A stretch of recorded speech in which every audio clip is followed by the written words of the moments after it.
चाणक्य कौन थे? जानिए उनकी कहानी। आचार्य चाणक्य को ही कौटिल्य, विष्णुगुप्त और वात्सायन कहते हैं।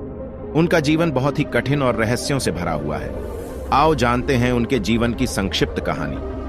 मगध के सीमावर्ती नगर में एक साधारण ब्राह्मण आचार्य चणक रहते थे। चणक मगध के राजा से असंतुष्ट थे। चणक किसी भी तरह महामात्य के पद पर पहुंचकर राज्य को विदेशी आक्रांताओं से बचाना चाहते थे। इसके लिए उन्होंने अपने मित्र अमात्य शकटार से मंत्रणा कर धनानंद को उखाड़ फेंकने की योजना बनाई। लेकिन गुप्तचर के द्वारा महामात्य राक्षस और कात्यायन को इस षड्यंत्र का पता लग गया। उसने मगध सम्राट घनानंद को इस षड्यंत्र की जानकारी दी। चणक को बंदी बना लिया गया और राज्य भर में खबर फैल गई कि राजद्रोह के अपराध में एक ब्राह्मण की हत्या की जाएगी। चणक के किशोर पुत्र कौटिल्य को यह बात पता चली तो वह चिंतित और दुखी हो गया। चणक का कटा हुआ सिर राजधानी के चौराहे पर टांग दिया गया। पिता के कटे हुए सिर को देखकर कौटिल्य चाणक्य की आंखों से आंसू टपक रहे थे। उस वक्त चाणक्य की आयु 14 वर्ष थी। रात के अंधेरे में उसने बांस पर टंगे अपने पिता के सिर को धीरे धीरे नीचे उतारा और एक कपड़े में लपेटकर चल दिया। अकेले पुत्र ने पिता का दाह संस्कार किया। तब कौटिल्य ने गंगा का जल हाथ में लेकर शपथ ली, हे गंगे, जब तक हत्यारे धनानंद से अपने पिता की हत्या का प्रतिशोध नहीं लूंगा, तब तक पकाई हुई कोई वस्तु नहीं खाऊंगा। जब तक महामात्य के रक्त से अपने बाल नहीं रंग लूंगा, तब तक यह शिखा खुली ही रखूंगा। मेरे पिता का तर्पण तभी पूर्ण होगा जब तक कि हत्यारे धनानंद का रक्त पिता की राख पर नहीं चढ़ेगा। हे यमराज, धनानंद का नाम तुम अपने लेखे से काट दो। उसकी मृत्यु का लेख अब मैं ही लिखूंगा। इसके बाद कौटिल्य ने अपने नाम बदलकर विष्णुगुप्त रख लिया।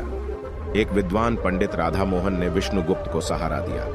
राधा मोहन ने विष्णुगुप्त की प्रतिभा को पहचाना और उन्हें तक्षशिला विश्वविद्यालय में दाखिला दिलवा दिया।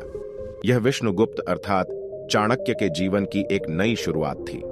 तक्षशिला में चाणक्य ने न केवल छात्र, कुलपति और बड़े बड़े विद्वानों को अपनी ओर आकर्षित किया, बल्कि उसने पड़ोसी राज्य के राजा पोरस से भी अपना परिचय बढ़ा लिया। सिकंदर के आक्रमण के समय चाणक्य ने पोरस का साथ दिया। सिकंदर की हार और तक्षशिला पर सिकंदर के प्रवेश के बाद विष्णुगुप्त अपने गृह प्रदेश मगध चले गए और यहां से प्रारंभ हुआ उनका एक नया जीवन। उन्होंने विष्णुगुप्त नाम से शकटार से मुलाकात की।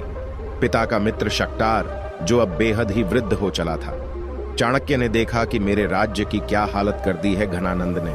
उधर विदेशियों का आक्रमण बढ़ता जा रहा है और इधर ये दुष्ट राजा नृत्य, मदिरा और हिंसा में डूबा हुआ है। एक बार विष्णुगुप्त भरी सभा में पहुंच गए।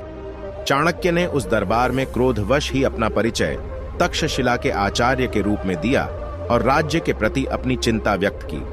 उन्होंने यूनानी आक्रमण की बात भी बताई और शंका जाहिर की कि यूनानी हमारे राज्य पर भी आक्रमण करने वाला है। इस दौरान उन्होंने राजा धनानंद को खूब खरी खोटी सुनाई और कहा कि मेरे राज्य को बचा लो महाराज।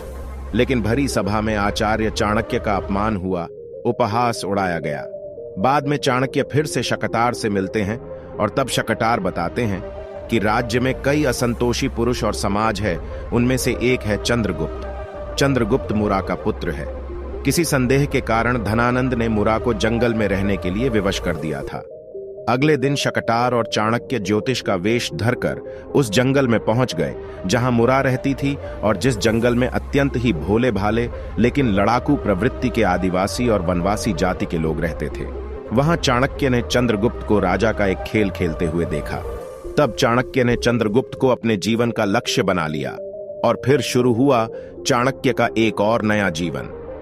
कौटिल्य उर्फ विष्णुगुप्त अर्थात चणक पुत्र चाणक्य ने तब चंद्रगुप्त को शिक्षा और दीक्षा देने के साथ ही भील, आदिवासी और वनवासियों को मिलाकर एक सेना तैयार की और धननंद के साम्राज्य को उखाड़ फेंककर चंद्रगुप्त को मगध का सम्राट बनाया।